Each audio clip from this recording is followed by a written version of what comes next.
Aujourd'hui, je vais vous apprendre à vendre n'importe quoi, à n'importe qui, à tout moment. Tout est vente. Rien que le fait que je vous dise que tout est vente est une tentative de vous vendre l'idée que tout est vente. Donc, on va garder l'idée que tout est vente. Et dans cette vidéo, avec Dan Lok, on va vous apprendre à vendre n'importe quoi, à commencer par un stylo. Allez-y, vendez-moi ce stylo. Aujourd'hui, je vais vous apprendre à vendre n'importe quoi, à n'importe qui, à tout moment. Maintenant, quand il s'agit de vendre, quand il s'agit de boucler une vente, il y a tellement de techniques et de méthodes. Aujourd'hui, je vais partager avec vous 3 secrets puissants que vous pouvez utiliser pour vendre n'importe quoi à n'importe qui. Le tout premier secret est le suivant. Comment transformer un produit qui est une marchandise? Comment vendre un produit? Comment vendre un service sur un marché qui est tant saturé? Numéro 1. Comprenez ceci. Les gens n'achètent pas à cause de la logique. Les gens achètent à cause des émotions. Et ils justifient ça avec la logique. Les gens achètent en fonction des émotions et ils justifient avec la logique. J'aimerais que vous pensiez à quelque chose que vous voudriez acheter dans votre vie. Il pourrait s'agir d'une voiture, il pourrait s'agir d'une maison, il pourrait s'agir de n'importe quoi. J'aimerais juste que vous imaginiez ça. Une fois que vous avez cela en tête, j'aimerais que vous vous posiez cette question. Pourquoi voulez-vous acheter ça? Pourquoi voulez-vous acheter cet article en particulier? Pourquoi voulez-vous posséder cet article? Pourquoi ça? Peut-être que c'est un nouveau costume qui vous va bien. Peut-être que c'est une nouvelle robe. Peut-être que c'est une nouvelle voiture. Peut-être que c'est une nouvelle maison. Peut-être que c'est des nouvelles vacances. Mais pourquoi l'achetez-vous? J'aimerais que vous creusiez un peu plus profondément. Si vous regardez attentivement, à travers les couches, je pense que vous réaliserez que vous achetez des émotions.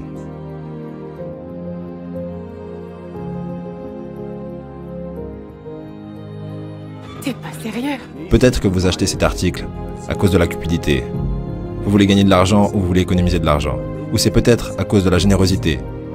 En achetant cet article, vous aiderez d'autres personnes. Avez-vous remarqué parfois qu'il y a des entreprises où si vous achetez ce produit en particulier, elles donneront une certaine somme à des œuvres de bienfaisance? Peut-être que vous l'achetez à cause de la générosité. Peut-être à cause de la honte. Comme, si je n'achète pas ça, je vais avoir l'air idiot. Si je ne possède pas ça, je vais avoir l'air idiot. Ou peut-être que c'est à cause de la peur. Comme, si je n'achète pas ça, je vais rater quelque chose. Je ne veux pas rater ça. Peut-être que c'est une échappatoire que de partir en vacances. Que votre travail de 9 à 5 vous rend fou. Et que vous dites, oh mec, j'ai besoin de temps libre. Peut-être que vous le faites et l'achetez à cause du besoin de vous enfuir. Quelles que soient ces raisons, ce sont très souvent des raisons émotionnelles. Alors, vous achetez en raison de vos émotions et vous le justifiez par la logique. Alors pensez-y lorsque vous vendez quelque chose à quelqu'un. Si tout est vente, pour être un bon vendeur, il faut être un bon psychologue. Et pour être un bon psychologue, il faut réaliser que la majorité des décisions qu'on prend ne sont pas basées sur la logique, mais sont basées sur notre système émotionnel. Et notre système émotionnel a été créé à travers toute notre vie. Les traumatismes qu'on a vécus, notre éducation, les systèmes de croyances que ça a généré et notre ADN en partie. L'objectif serait de comprendre le fonctionnement de votre système émotionnel. Quand vous aurez compris votre système émotionnel, vous aurez compris le système émotionnel de la plupart des gens. Ce qui fera de vous déjà un meilleur vendeur. Vous ne parlez que de caractéristiques et d'avantages. Qu'est-ce que cette chose fera pour vous? Ou est-ce que vous appuyez sur ces boutons émotionnels? Dans 2 mois, vous regretterez de ne pas en avoir pris plus. Je me souviens d'une fois où j'étais à Harry Rosen, un magasin de vêtements. Très connu, c'est pour hommes et haut de gamme à Vancouver. Je suis entré dans le magasin et j'étais passé par la section Tom Ford. Et le vendeur s'est approché de moi et a dit « Monsieur, puis-je vous aider ?»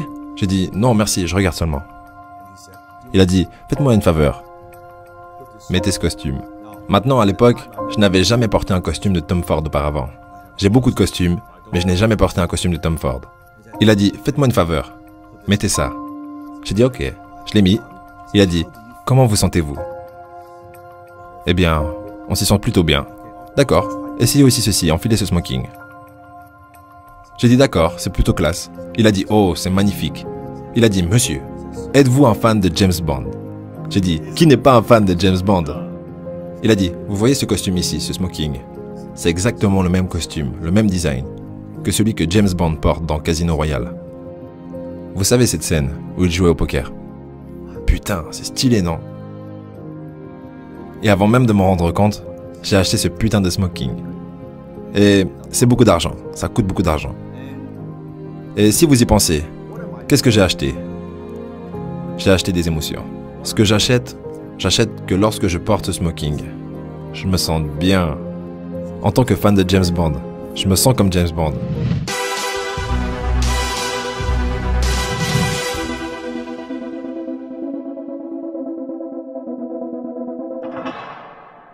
Même si logiquement, je sais bien sûr que ce n'est pas James Bond, je ne suis pas James Bond, mais émotionnellement, ça m'y emmène. C'est quand même cool que je porte le même smoking, le même ajustement, le même tout. Et ensuite, il m'a vendu en plus cette maudite chemise, et les boutons de manchette, et tout ce qu'elle a avec, vous voyez? C'est ce dont je vous parle. Les gens achètent à cause des émotions, et ils justifient avec la logique. Vous devez comprendre ça. Ne mettez pas votre produit en avant. Ne vous contentez pas de mettre vos services en avant. Ne mettez pas en avant les caractéristiques et les avantages. Pensez quels sont les boutons émotionnels sur lesquels vous devez appuyer. Comment vendre un stylo qui vaut en soi pas plus de 2 euros, 400 fois plus cher, donc 800 euros? Dunlop va répondre à cette question dans quelques secondes, mais avant ça, analysons 3 approches à la vente d'un déodorant. La première approche sera la moins efficace et la troisième approche sera la plus efficace. Première approche, parler des caractéristiques du déodorant. Donc en gros de la composition. À ne pas faire, ça n'intéresse personne, à part le créateur du déodorant peut-être. Deuxième approche, parler des bénéfices. D'ailleurs, beaucoup de marketeurs nous disent parler des bénéfices, pas des caractéristiques. C'est juste, mais c'est pas ce qu'il y a de plus optimal, parce qu'un bénéfice pour moi n'est pas forcément un bénéfice pour vous.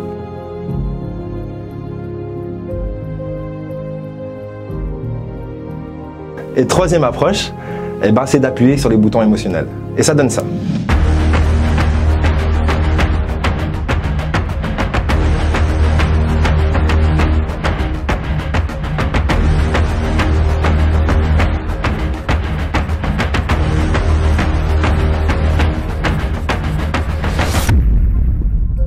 Assez puissant, n'est-ce pas? Même si vous comprenez que ça n'a aucun sens, ça n'a absolument aucun sens, ça donne quand même envie à votre système émotionnel justement d'avoir de l'axe.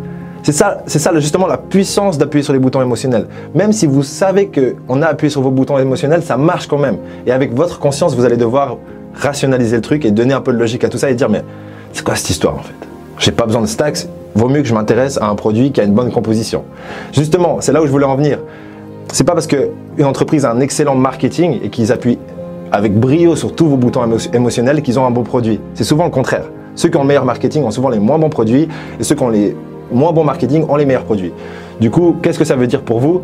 Ça veut dire que ne vous faites pas avoir, mais essayez d'avoir les autres.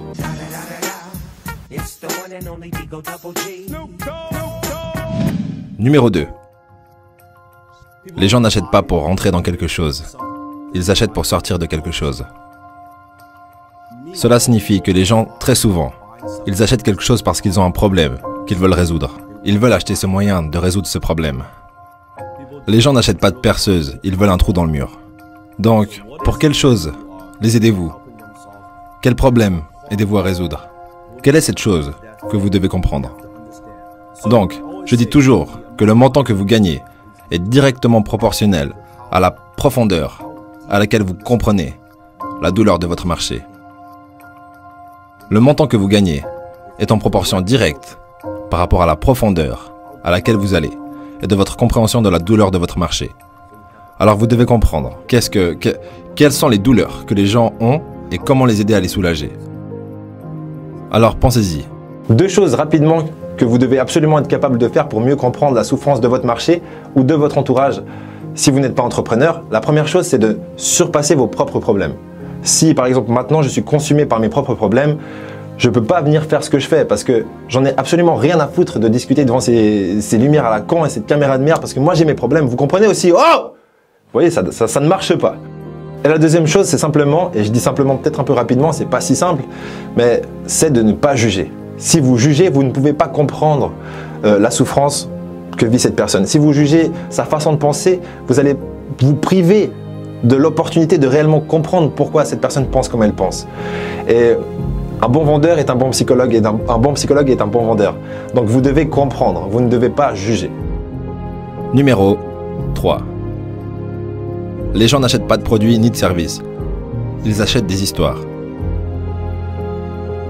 Parce que lorsqu'il y a autant de choix sur le marché, sur Internet, sur n'importe lequel des produits de votre choix, il y a des centaines et des centaines de choix. Comment vous démarquer? Comment ajoutez-vous des émotions à une marchandise, à un stylo? Quelle est la différence entre un stylo à 2 $ comme celui-ci ou un Mont Blanc à 800 $? John F. Kennedy. Édition limitée. Stylo exclusif. Un stylo à 800 $. C'est le même stylo. Il a les mêmes fonctions. L'histoire. I think we are a great country, but we can be a greater country. Quand vous ajoutez une histoire à un article, tout d'un coup, lorsque vous ajoutez le John F. Kennedy, le récit du président, associé à une marque, à un logo, il y a 10 fois plus de valeur. Il est 100 fois plus précieux. Il est 300 fois plus précieux. Ce stylo en particulier. Tout ça grâce à une histoire. Il écrit de la même façon. Avec un stylo à 2 $, vous pouvez aussi écrire, mais c'est la différence. Alors pensez-y. Quelle est l'histoire? Comment pouvez-vous injecter des histoires dans tout ce que vous faites? Peut-être que c'est une histoire d'origine. Comment avez-vous commencé? Pourquoi faites-vous ce que vous faites? En finalité, pour être un bon vendeur, il faut être vendu sur ce que vous devez vendre. Ce qui est logique en soi, mais pas forcément intuitif.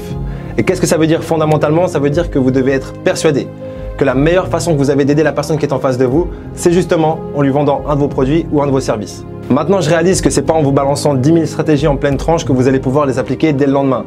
C'est pour ça que je vous redirige sur le livre de Dale Carnegie qui s'appelle « Comment se faire des amis et influencer les autres ». Le titre est pas extraordinaire, mais le livre est incroyable. Et d'ailleurs, je vous le propose en livre audio dans la description sur audible.fr.